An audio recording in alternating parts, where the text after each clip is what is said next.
My name is Patti Shih. I work at the University of Wollongong, all the way from Australia, so thank you very much for having me. I have no conflict of interest to declare. And I'd like to also thank my collaborators here and include, I think, Katie and also Rita are here, so hello and thank you. So I'd like to begin my talk with a piece of art. It's called Richard's Medical Disasters. So this piece of art is actually currently hanging in the Art Gallery of New South Wales in Sydney, Australia. It's actually quite comparative to the State Museum of Art just down the road in Copenhagen, which I had the pleasure of visiting yesterday.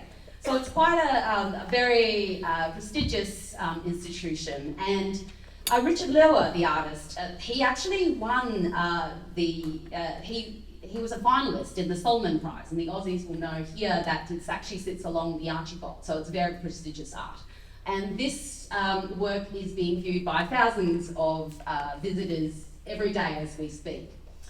And so Richard says this self-portrait explores vulnerability and personal history. He uses humour and confession to override the embarrassment that comes with talking about his health and the uncomfortable medical history that he's had. And indeed, Richard's body is riddled with medical disasters. He's had asthma, sinusitis, urinary retention, hernia, stab wounds to his bottom, which required a few stitches. And part of this experience is also the repeated and painful encounters that he's had with the medical institution. He's had to check his skin cancer every 6 months. He's had a depression, anxiety in his family, and so he's on medication. He's had, the stitches at the bottom, doesn't sound very good. So he may or may not have IBS.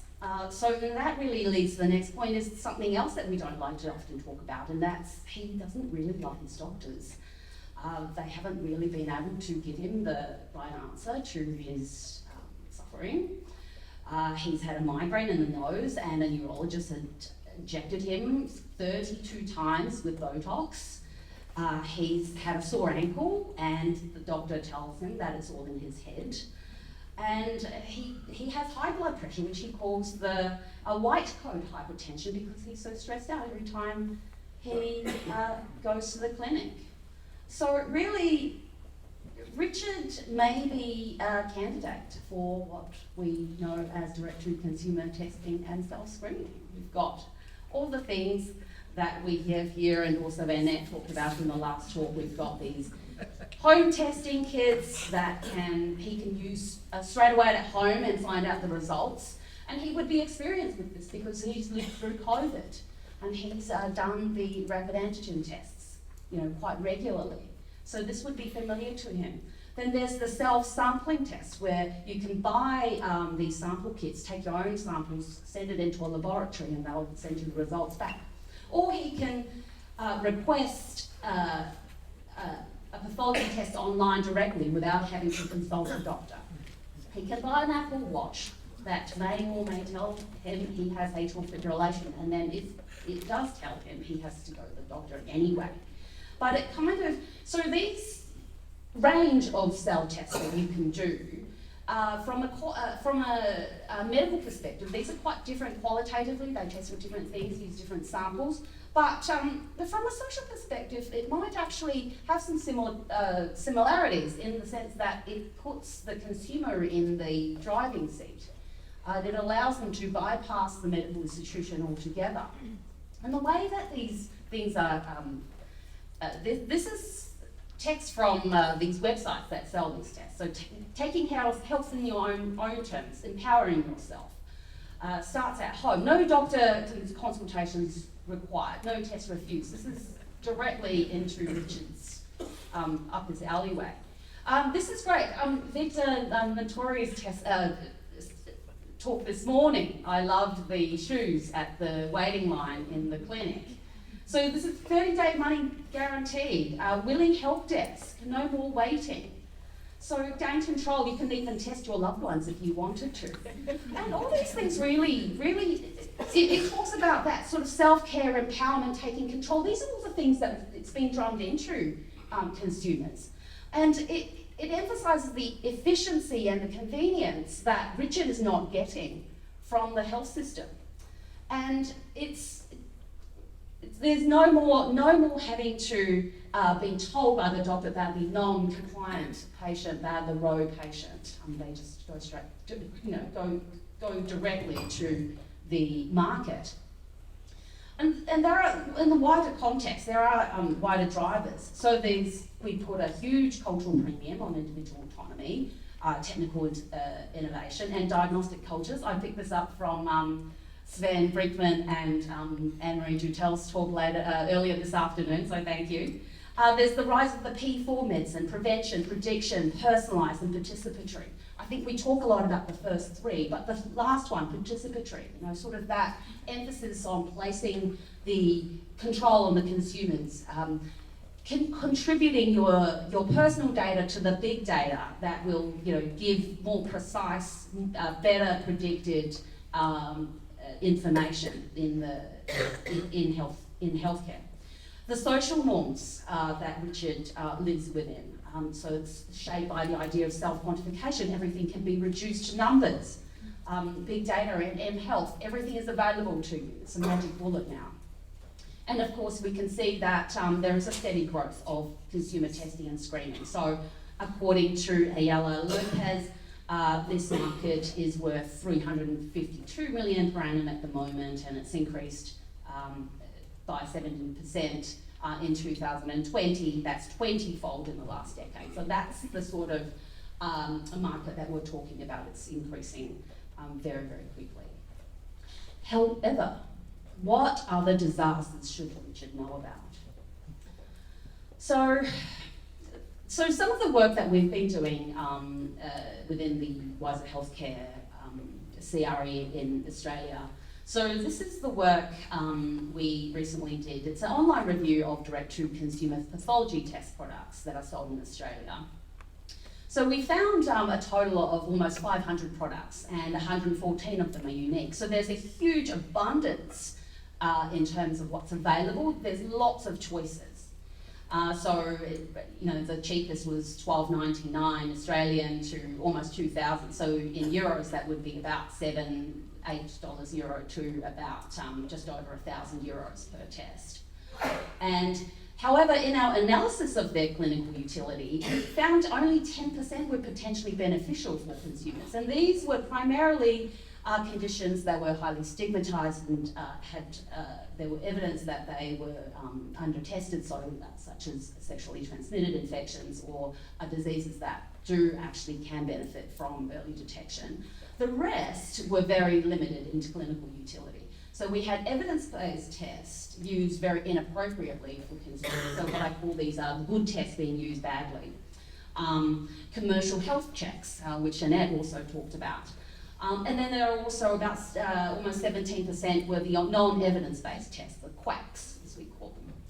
So there's a huge range, but then the bar is very, very low. 56% do not state whether they offer pre or post-test counselling. So it's very, very hard for the consumer to decide what's the best one to use. And also others actually sold post-test consultations separately. So that's, there's an ethical thing to really think about. And 51% did not report analytical performance or laboratory accreditation. Of course, and according to Annette, if the bar is so low, why would you want to report that? So this is the kind of scenery that we're talking about. And also some of our work also suggests that there's unbalanced and misleading information. So Tessa Kopp's work did a content analysis of 27 websites that promoted fertility testing. You might know about the anti-malarial hormone test, which is called the egg timer. So, if you relied on these tests on its own to decide whether it was time for you to start a family or not, these are, have very harmful implications. and also the media analysis led by Mary O'Keefe, not necessarily direct-to-consumer tests, but early disease detection tests, some of which are direct-to-consumer, tend to overplay the benefits than the harms. So there's another trend in all our studies that have shown is the lifestyleization of medicine. So these are medical tests that are used in clinical settings for patients who are already diagnosed to manage their conditions, yet they are being repurposed and sold as wellness and lifestyle products for healthy consumers.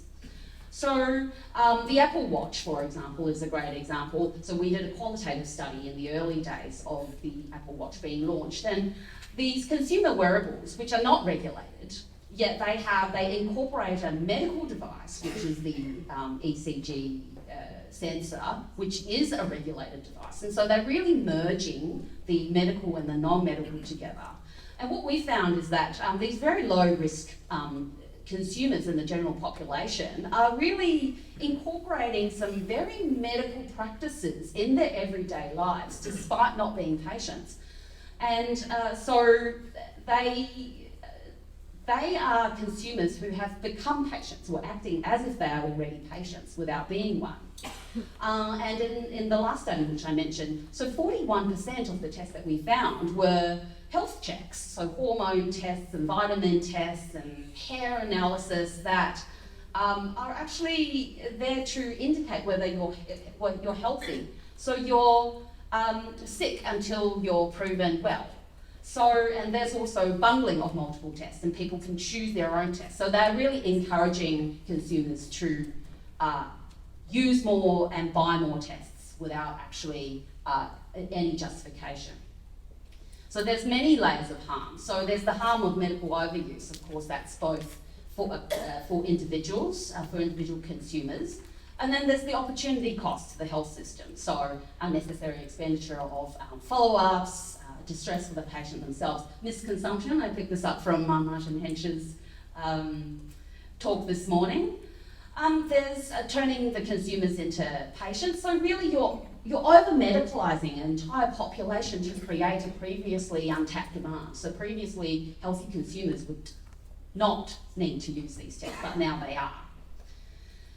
So there's a lack of audit trail of these tests. So unlike clinical tests, direct-to-consumer tests are not part of the clinical reporting process. They're not being recorded. You don't know where the patients have come from, where they're going. And the harms are therefore harder to track and quantify. And it really compromises the work and trust of clinical professionals. So doctors, pathologists, laboratory specialists, they've been bypassed in this whole process. In the clinical testing decision, yet their work and trust will be implicated because patients are there. They are the ones who will be picking up the pieces when consumers are told that they may or may not have a condition that needs to be followed up. And this was shown in the test in the study that's led by Matthias Orth.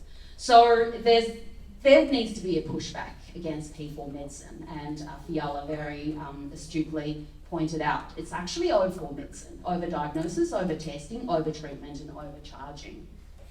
So let's think about that.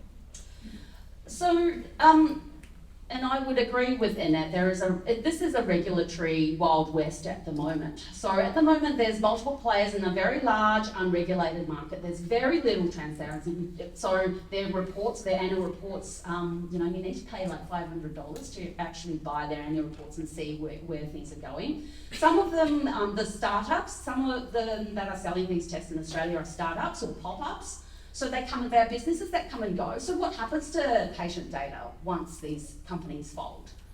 And social media influencers, I call them the new evangelists. They're very being employed to market these things, especially to healthy consumers. Sexy, gym-going people trying to sell these products as if they're lifestyle products when they're actually extremely have extreme medical implications. The medical device regulation is not fit for purpose for these new models of care. So the harms that are assessed for medical device regulation is based on quality, safety and efficacy, but not the social and the ethical context of decision making around these tests. So, and also lifestyle and wellness products falls outside of regulation, yet they have so much crossover. So that's something that we really need to think about. Products are sold across and between multiple jurisdictions, so you can buy things overseas and it gets sent to you, and there are different rules and loopholes that these products can go through. So so this is what I call the Trojan horse of direct-to-consumer testing. It comes across as empowering, it gives you autonomy, but there's actually a lot of hidden harms there. So Anne-Marie Moll very famously talked about the logic of choice versus the logic of care. So in our hurry to idealise and compromise choice, we forget to prioritise good care. So I want to challenge this in consumer empowerment, and because I think it's a myth at the moment. So the consumers of autonomy, such as self-governance, so the ability to critically decide what is best for you, the quality of the information that's available to patients, the quality of the products that are available to consumers are lacking at the moment, as our evidence shows. And informed consent is a highly demanding process, and that's not currently available. So consumer empowerment, yes, great, but we are not there yet. And so direct-to-consumer tests also make healthcare less public. So marketisation, it compromises the collective oversight of the public in terms of demanding for quality and safety of these products. And we are less able to control the kind of clinical value and value for money these things are delivering for us.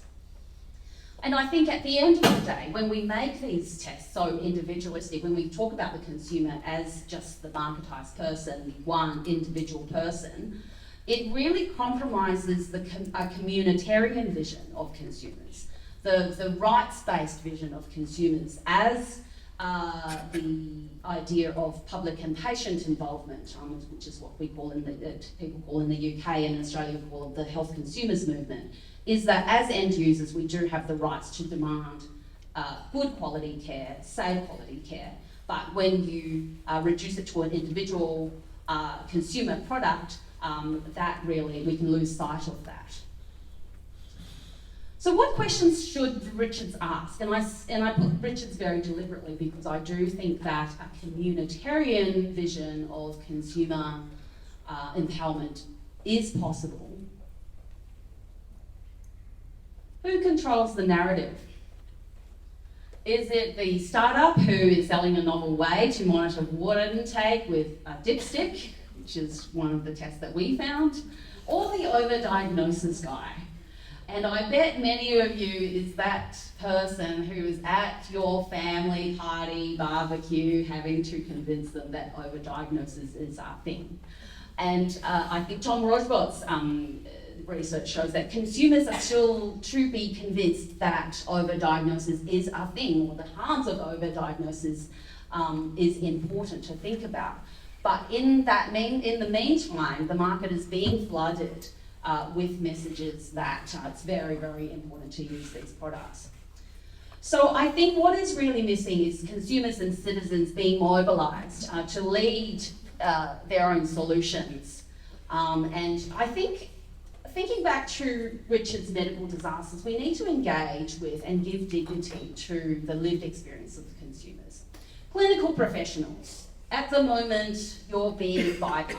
So identifying and carving out a clearer role for you to facilitate the benefits and reducing harms of direct-to-consumer tests. The industry, commitment to transparency, data reporting and regulation. And policy and regulation, well, hopefully we will get there, but I think agility and adaptation to manage these new technologies. And acting quickly, I think, because often with harms of new technologies, the regulators are slow to act because there's no evidence yet. Yet when the evidence does arise, implementation's already, the horse is bolted, and de-implementation is always much harder. There is work in progress, however, so the Direct-to-Consumer Test Task Force by the European Federation of Laboratory Medicine is being set up, and we will hopefully be making some important recommendations. So there is research underway in Australia. We're hoping to do more consumer-led, consumer-owned solutions through deliberative democratic methods. And we're hoping to do more conceptualisation, understanding the relational and the communitarian visions of consumer autonomy, and that's just multidisciplinary work that we're doing with our marketing colleagues. And what will you do? I hope you'll take that away with you, and we would love to hear from you if you would like to establish some international collaborations with us. So here are my references, that's my email, and also a plug for Richard's artwork. I believe he sells internationally.